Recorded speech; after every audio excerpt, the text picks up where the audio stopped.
Say Reverend Janet Reynolds. Welcome to Insight with Blue Feather. We have a very interesting show tonight with a very interesting guest. So I'm glad and I hope that all of you are ready for some good information. Um, if you want to get a hold of us to ask a question, you can call me at 813-814-1601 and I can answer your question. Hopefully I can answer your question. But anyway, Steve, how you doing? Doing great. Doing great. Thanks. Glad to be here. Oh, thank you. I'm going to let everybody know a little bit about you. Steve Okay. Harding, of course, is my guest tonight, as you can see, and he has had a life filled with adventure and enriching experiences. And I really believe that I can tell you that my life is an adventure also. Sometimes you just don't think things can happen the way they happen. When you agree to that? Yeah. Trust me, I know that. Upon graduation from Oregon State University, he joined the Navy as a pilot and acquired over 300 landings on aircraft carriers and a jet airplane. I find that so interesting, Steve. I really do. To be able to fly a airplane. That had to have been exciting, right? Yeah, it was. For those of you who are old enough to remember the movie Top Gun, I actually went to that school. Oh my God, I do remember that movie. I don't think any of us who saw that movie would forget that movie. He is so, Cruz is so good looking, right? So, and he was good in that movie. So moving into the business world, you, as in Steve, had a successful career for over 40 years, consulting and owning businesses. In the late 90s, he was earning high six-figure incomes, but however, due to the housing crash in 2007 and 2011, he found himself homeless and destitute. The one constant throughout this journey was Steve's relentless pursuit of knowledge about spirituality, meditation, and universal faith. He read many books and attended numerous seminars. And you know what, Steve, that's one thing that I have been doing for over 30 years also is studying spirituality, meditation, and just keeping my faith. That's the hard part, keeping faith. So you experience a homeless situation and you had nothing to fall back upon except for the guidance of spirituality and meditation. So in this moment of crisis, his knowledge crystallized in a way of thinking, a process by which he was able to move back into a life of abundance, peace, and joy. And he lives without fear. His purpose in life is to share this process with others and help them to own their own greatness. You know what is the most important sentence out of all of this on your bio? No, what is it? You live without fear. Yeah. I really believe that's beautiful because that's the one thing that we need to really do in life, and that's to live without fear. Not always easy. Now, you have written a book, and your book is My Journey from Homeless to Abundance. Is that correct? That is correct. So, now, how are you doing with your book? Are you doing good?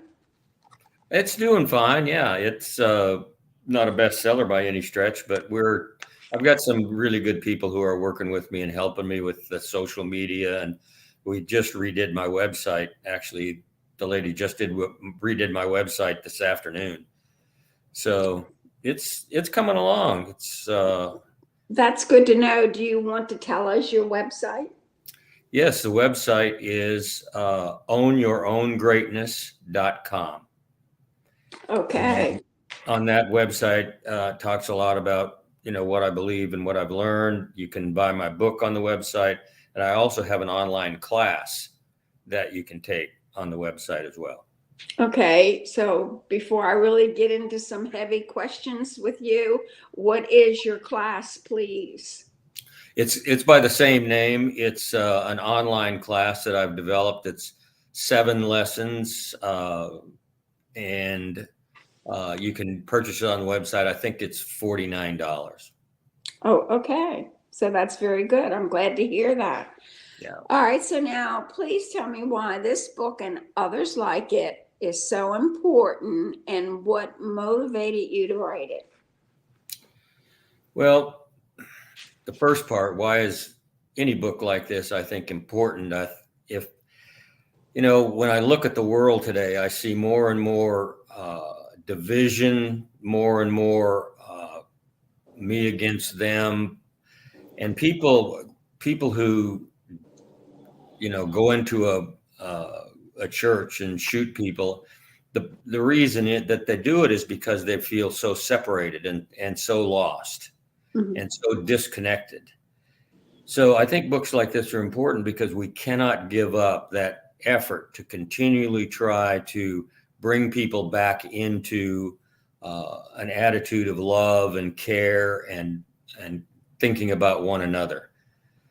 What motivated me to write the book, quite frankly, was the fact that I was able to look at my life after I had been through this process.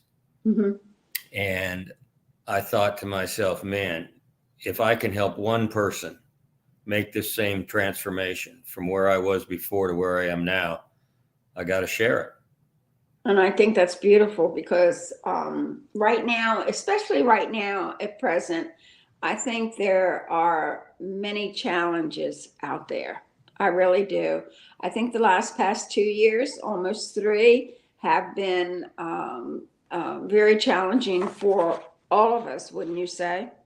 Yes, I would. And people are feeling more and more isolated, more and more confused. The uncertainty of what's going on is a huge factor in people becoming depressed and doing things that they wouldn't ordinarily do if they had a good feel for what was going to happen.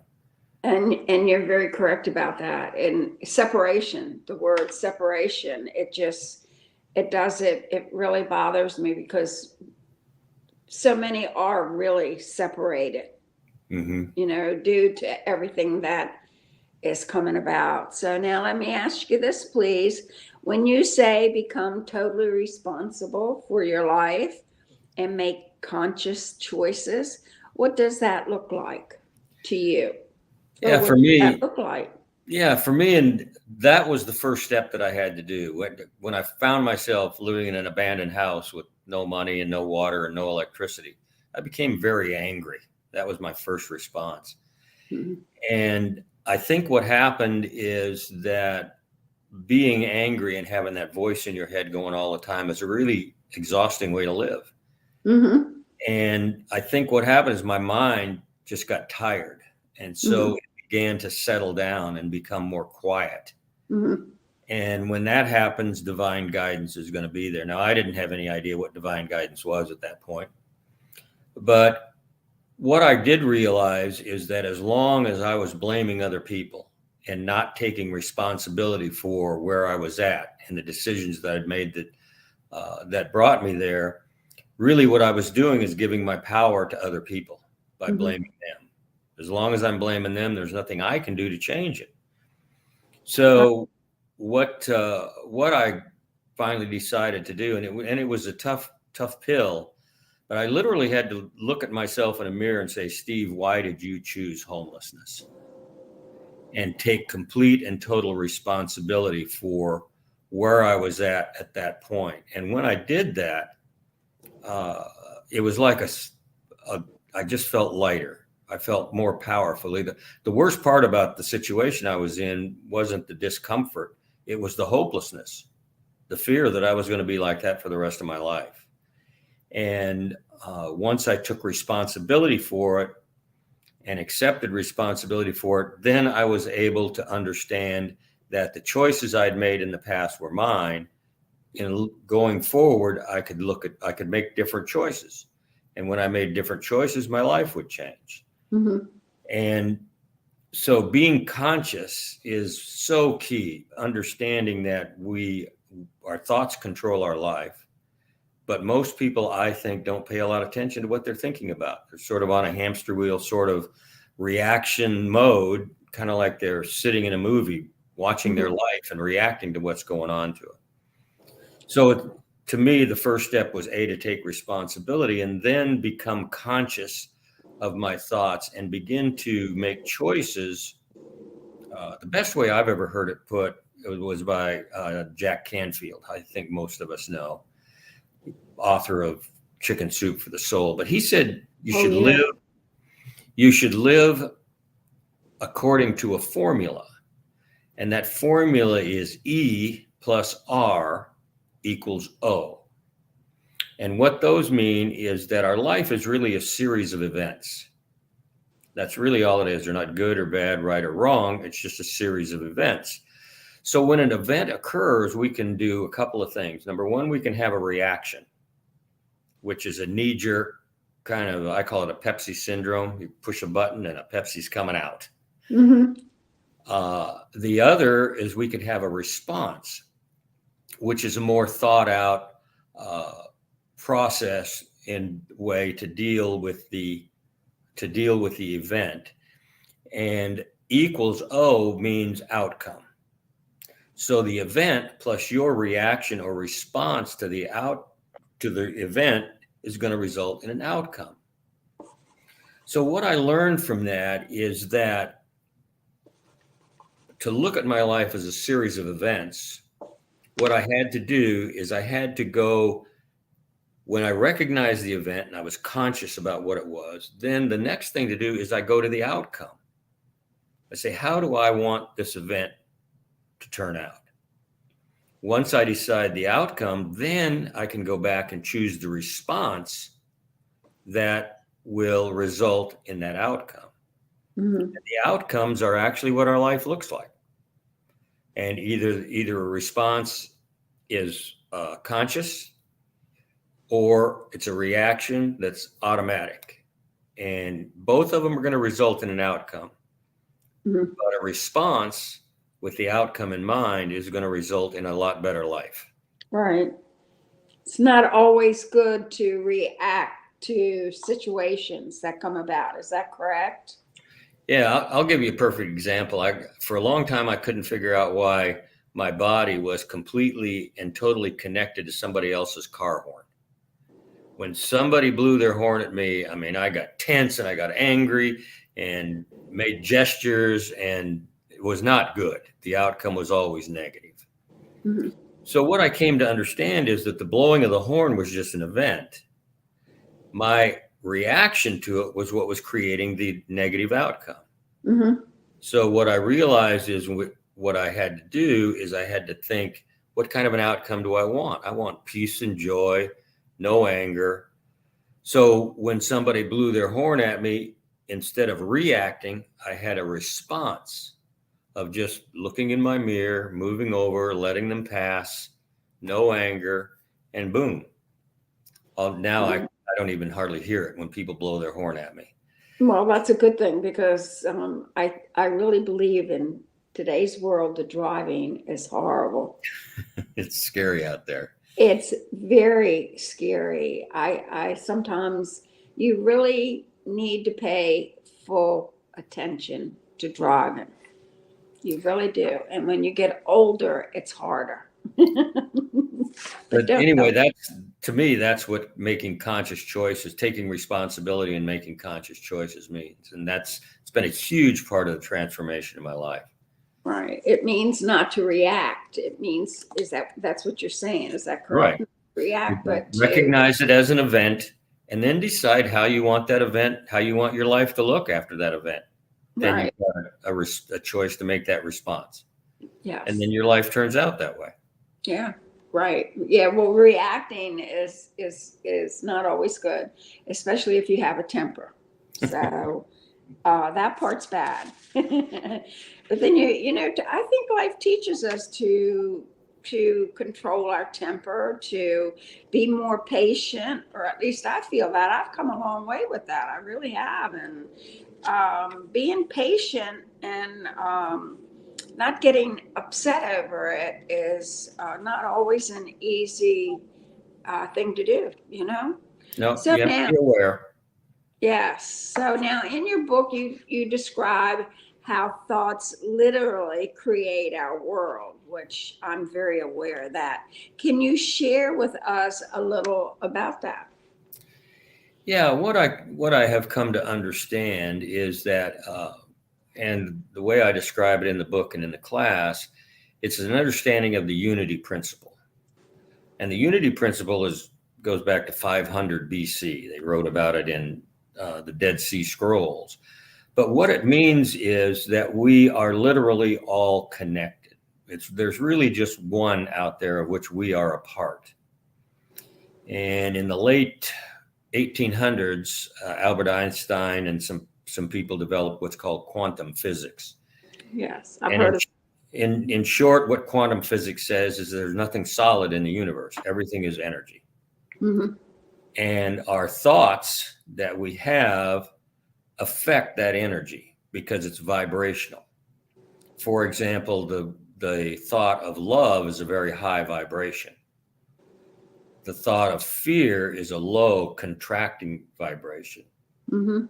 But what the universe does is it responds to the vibrations that our thoughts put out and then creates. Mm-hmm.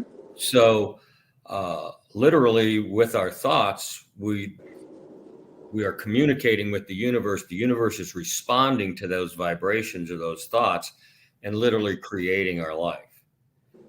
So our thoughts really, they did an experiment that said that the outcome of an experiment was affected by the person who was doing the experiment, Mm-hmm. because it's all connected through energy. And so what I thought out is, in this experiment we call our life, we are literally have the ability to create it however we want through the fact that our thoughts are affecting the universe and the universe is responding to them. Mm-hmm. So that's our thoughts become critical to how our life looks. And I agree 100% with you on that. I really do, because I really do everything in my power to stay in the moment. Mm-hmm. And not to have any expectations. And I learned that a long time ago with the Course of Miracles. Mm-hmm. You've heard of that, right? I've been through the course or been through courses with it. Yes. Yes. In fact, I read an affirmation in a book about the Course of Miracles every morning. Oh, that's beautiful to know, because I took that course for 2 years, and that taught me a lot about ego. Mm-hmm. So we could also say that ego is or are our thoughts, or they help to make our thoughts negative and or positive. Could we say that Mm-hmm. about Yeah, ego? the ego, as it is stated in the Course of Miracles, the ego is basically just trying to stay alive all the time. And Right. so it creates thoughts and actions, attacks, I think it's called in the Course in Miracles. Yes. And all attacks are a cry for help. I agree with you on that. So, and then I would highly suggest, if anyone could take that course, as in the Course of Miracles, I would highly suggest that. Wouldn't you do that too? Absolutely. Yes. Absolutely.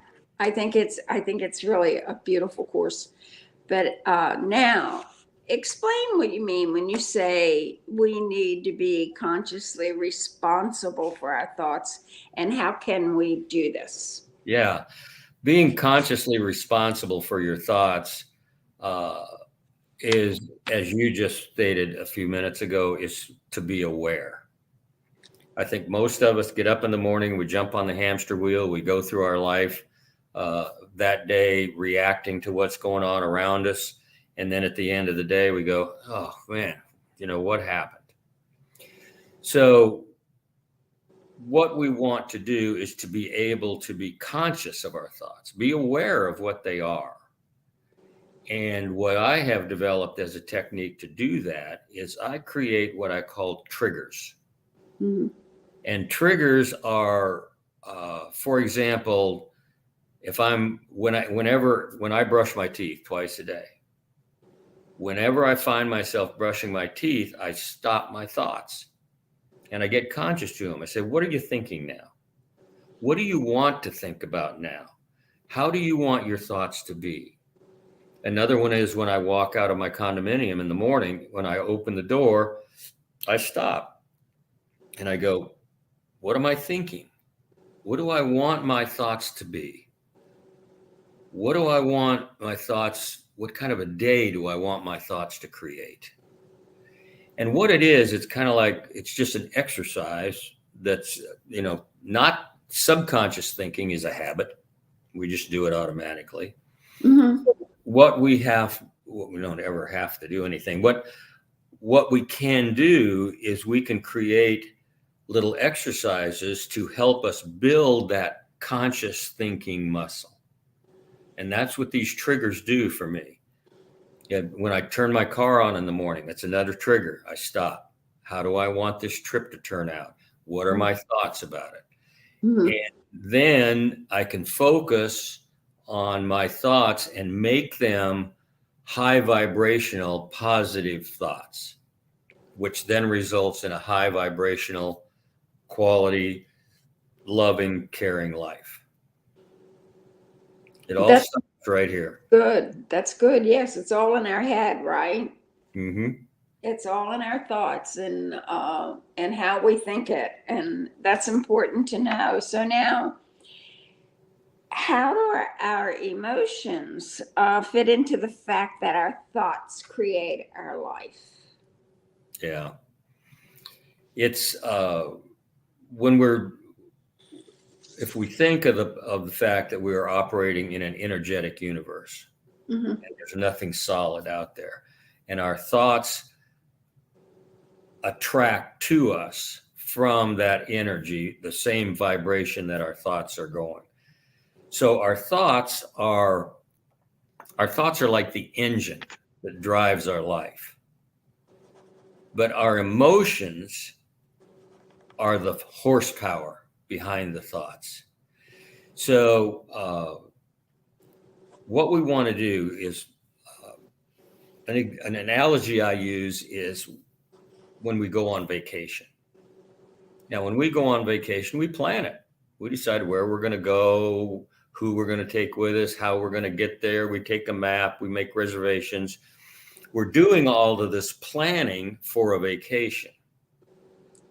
What I want to suggest is that we do that same kind of planning for when we're not on vacation, for our everyday life.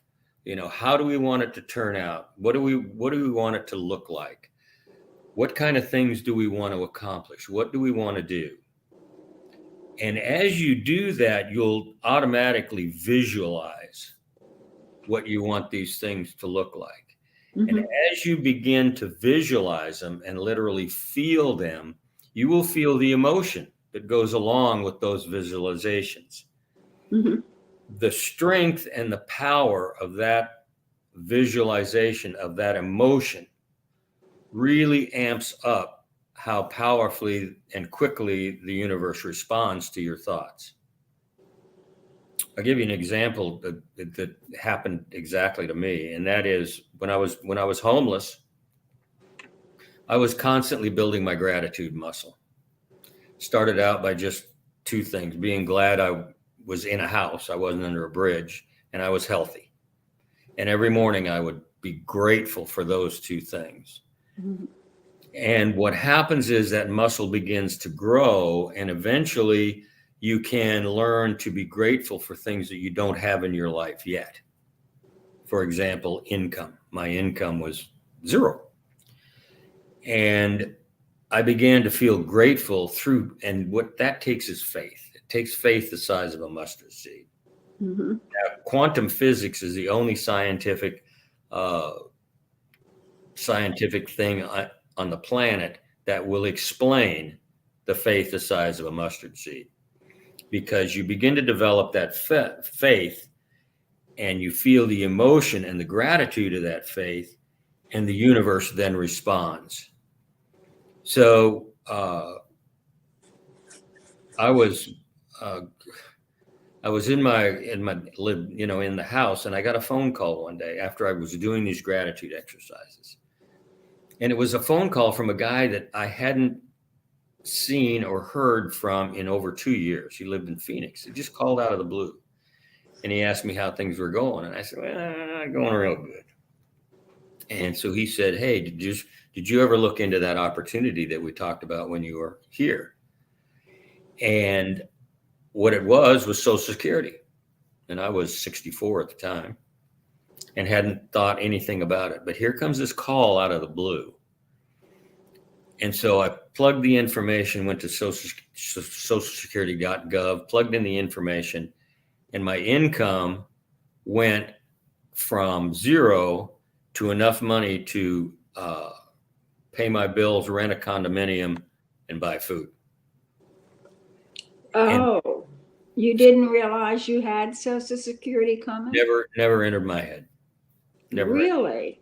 Oh, isn't that something? Yeah. But this call out of the blue from a guy that I hadn't heard from for 2 years.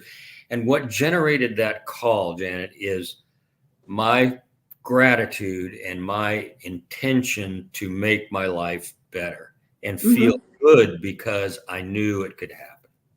Right. And that's important. Every morning, the one thing, I have a townhouse, and I love my townhouse, and I have a pond in the back. And in the morning, I sit out there and drink my coffee, unless it's 44 degrees, and then I do not sit out there and drink my coffee. and I watch the water, and I thank him. I thank him for everything I have, for everything that I don't have, and for everything that I'm about to receive. And I do that every day because we have a lot to be so grateful for, even if our day isn't the best. We still have a lot to be thankful for. And I know that they know I'm grateful. So, sometimes I salute him with my cup of coffee so that he knows he's on my mind. So yeah, a lot of times I talk to people and they're having a bad day, or their life seems pretty bad. And I say, listen, this is what I want you to do. Just take a piece of paper and a pencil, sit down quietly, and write down everything in your life that you're grateful for. And what it'll do, it will instantly shift your vibration. You will instantly begin to feel better. Yes. And the things that are going on in your life will begin to move towards the back. What you pay attention to in your life grows, and what you take your attention off of disappears. Yeah. So, no, that's really good to know. So now you do talk at length about gratitude and how we communicate with the universe. How does that work? Well, to complete that example, before I got this phone call, I stumbled across, this was another thing that was a miracle, really. I found out that I was owed a retirement fund from the company I'd worked for. So I got the retirement fund, and what I started doing was going to a Unity church here in St. Petersburg. And I had to drive by a condominium that I had lived in previously on the water. So one day I'm coming back from church, and I turned into that condominium complex to find out if there were any condominiums for rent. Now, here was the situation, right? My income was about $400 a month from this retirement fund. And I'm pulling in to look at condos for rent. And so many of the things that I did, Janet, I at the time that I was doing them, I couldn't understand why I was doing them. They didn't make any sense. But that is our old friend, divine guidance. It's always there. It's like the sun shining down on us. So I pulled into this condo, and I said, went in to talk to the lady. I said, are there any condos for rent? So she's flipping through these on her computer, and I saw one that I recognized, and I said, "Is that condo for rent?" It was one that I had lived in when I was rented from these people in this complex. And she said, yes, it was for rent. And so I said, call the owners and ask them if they would be willing to rent this to me for without a security deposit. So we got them on the phone. I'd rented from them for 3 years, took care of the place, paid my rent, so they didn't have a problem with it. So I signed a contract. I signed a contract to rent that condominium in about 45 days. Would have been June the 1st, 2000. Mm-hmm. That was beautiful. That was beautiful. Yeah. Then what I would do, coming home from church, I would pull into that condominium complex and I would walk around to the front of the condo that I was going to rent, and there was a gazebo there. Mm-hmm. And I would sit there in that gazebo and just feel absolute total gratitude for living in that condo, mm-hmm. for cooking in the kitchen, for sleeping in the bed, for sitting on the deck. And I did that for about three weekends in a row. And that's when I got this phone call from this guy that said, look into Social Security. Mm-hmm. And it's hard for me to even talk about it now without being emotional, because what I realized is that my gratitude that I had, starting with my health and having a roof over my head, had grown to the point to where I was now going to move into that 2-bedroom, 2-bath condo, Mm-hmm. all generated by the revenue, or generated by the gratitude that I had and mm-hmm. the faith that I had that it would come. Mm-hmm. So gratitude it's the most, love and gratitude are the highest frequencies in the universe. I agree with you, and keeping the faith. Mm-hmm. It's all about faith. Yes, and trusting. And to this day, it's always in my belief system. I feel my faith has gotten me through. Mm-hmm. And gratitude. I'm Mm-hmm. very grateful for everything. And so you moved into the condo, right? Moved into the condo. Okay, so now think about that, because I feel that's very interesting. So it's like a new beginning, yes. It's somewhere where you've been before. Mm-hmm. But So, I was there with a completely different mental approach to life. right. So it's like completion. Could you say completion? Mm-hmm. Complete of something and then the starting of something new? Right. Moving into a new phase. Yes. I mean, that's where the life that I live now began, and the life that I had been living for the 60 years before that went away. Yeah. So, And it's all a process. It keeps going on and on and on. yes, you just have to keep the faith, keep moving. So now your last step, do nothing, let the universe handle the details. What does that mean? That means that as human beings, when we want to accomplish something, we've been taught since we were little kids you got to get her done. Depend only on yourself. If you want something, you got to work hard. You got to, don't trust anybody else. You got to do it yourself. And that's how we're taught from the time we're like 3. Mm-hmm. But the problem with that is that in order to solve or create solutions or create situations as a human being, we only have one tool. And that tool is our past. What kind of problems have we run into like this before? What did we do to solve them? So our ability to solve problems and create situations is very limited.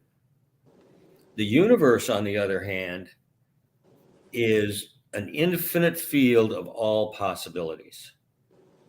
And it can create opportunities and situations that we can then take advantage of to solve a problem. An example I use is if I decide that I want a new Mercedes, and I put the intention out there and I have the gratitude that I am now driving a brand new Mercedes. The chances are very small that I'm going to walk into my garage the next day and there's going to be a new Mercedes sitting there. But by putting that intention out with gratitude, what happens is the universe begins to align things so that opportunities present themselves that I can take advantage of that will then result in a new Mercedes. Right. I'll tell you the story of how I came up with it. It was funny. I was sitting on my deck looking out over the water and very peaceful. And I was watching, we have a bird here called the cormorant that dives underneath the water and then pops back up and dives under to catch fish. And I was watching that cormorant and I began to think, does that cormorant still exist when I can't see it? And I decided, yeah, it still exists. I just don't have the physical capability to see it. And then I looked out over the water and I go, there's an infinite number of things going on under that water that I can't see because I don't have the physical ability to do it. And that's when it hit me. That's exactly how the universe works. The universe is constantly moving things around, aligning things, making things happen, presenting opportunities, situations that we can take advantage of to get what we want. But we can't see that because we don't have the physical capability. But again, it's understanding and believing that that's how the universe works. And the universe is going to present those opportunities to you if you put the intention out there with the gratitude. Right. Right. And I think that is really, that's very much the truth. Now, let me ask you about this.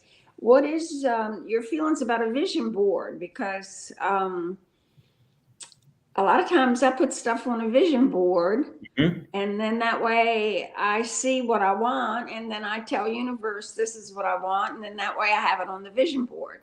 So have you thought of that too? Or is that a good thought or what? I think vision boards are really cool. The key to having a vision board, there's one potential downside, and again, it's being conscious of your thoughts. But a lot of people will build a vision board, and then they'll look at what's on the vision board, and what they will think about is the fact that they haven't got it yet. Oh. And so you got to be very aware of it. The other thing I think that goes with a vision board is you look at the vision board and people tend to say, well, this is what I want. And what the universe hears is this is what I want. So you will continue to want it. The key to step through that is to look at that vision board and see and feel the emotions of the things that are on that vision board as if you had already had them. Right. Act as if it was already in your life and have those feelings. Then the vision board becomes a tool for the universe to bring you what you want. Right. Right. Yeah. Well, I learned it many years ago and we called it a treasure map when I learned it. And then it became the vision board. I really believe in the vision board. And every now and then I keep looking at it. Now I've had one, like I said, 30 years and I've changed it maybe 4 times. But every time I put something on that vision board and I want that, I end up getting what I want, because I'm putting that out there. I'm telling universe, that's what I want. And then, but you have to work towards that too. So I just think it's all, you just really need to believe, right? Yep. Feel the emotion. Yes. Feel the emotion. And that's the great part. We're getting ready to close down. Steve, Okay. I just want to tell you that I appreciate very much you being here tonight. So once more, please tell everybody how, if they have any questions or if they would like to talk to you, please once more give them, what was it, your webpage, right? Or your email, which was it? My webpage is ownyourown.greatness.com. Right. And on the web page there is a contact page. And if anybody has any interest in talking about this further or wanting to learn more about it, or just have a conversation with me, please fill out that contact information via email. That's what it is, or you're sending me an email and I will respond. Okay. I think that's great. I really do. And please tell them the title of your book again. The title of the book is My Journey from Homeless to Abundance. It's on Amazon, but the easiest way to do it is just go to the website and punch the button. I think it's $8.50. Okay. And that's more than fair. So, for what I've got out of it, yes, Janet, it is way more than fair. I'm sure. So are you thinking another book maybe? A couple of people have asked me that. I'm at this point, there's nothing on the horizon that I'm thinking about that I want to, put another book. I'm always open to the concept and the idea, but not at this point. No. No. Okay. Well, I'll just sort of make that suggestion to you. Okay. Okay. I think I really feel another book would be good. I really do. But then that's up to you. You know what I mean? So thank you so very much for being here. And once more, I am Reverend Janet Reynolds. Blue Feather is my guide. Thank you for being here with me on Insight with Blue Feather. And you can reach me at my webpage is www.bluefeather.net. And my email is janet@bluefeather.net. So if there's anything I can do, you can also call me at 813-814-1601, and I will answer any questions. And Kathy was just here. Did you see her? Did you see her? Kathy Perry was just here. There she is. Hi, Kathy. Yes. Tuesday, and then is that your friend? Yeah, Eulalia. Yeah, she's great. She's awesome. Yes. She's making great progress. Awesome. There you go. And Kathy's meetup is Tuesday. That would be nice if you could come. Okay. So we're over at Unity. All right. Yeah. It depends on my work schedule. Like I said, the people call me when they want me to work. So, but I think it's on the 15th. I just got an email from her, as a matter of fact. No, it's the 14th. Isn't Tuesday 14th? Valentine's Day? I thought Monday was Valentine's Day. Well, you could be very correct, because sometimes I live in out of space. I thought it was Tuesday. Well, you know what it is? She's doing Valentine's stuff. So, 15th is Tuesday, so you're very correct. Monday is Valentine's Day. That's my sister's birthday. So, cool. Yes, I know. So yes, Unity Networking is Tuesday the 15th, not the 14th. So there you go. But thank you very much. I really enjoyed. You take good care of yourself, and I hope to see you again. Well, thank you very much for the opportunity. I really appreciate it. Yeah, no worries. No worries. So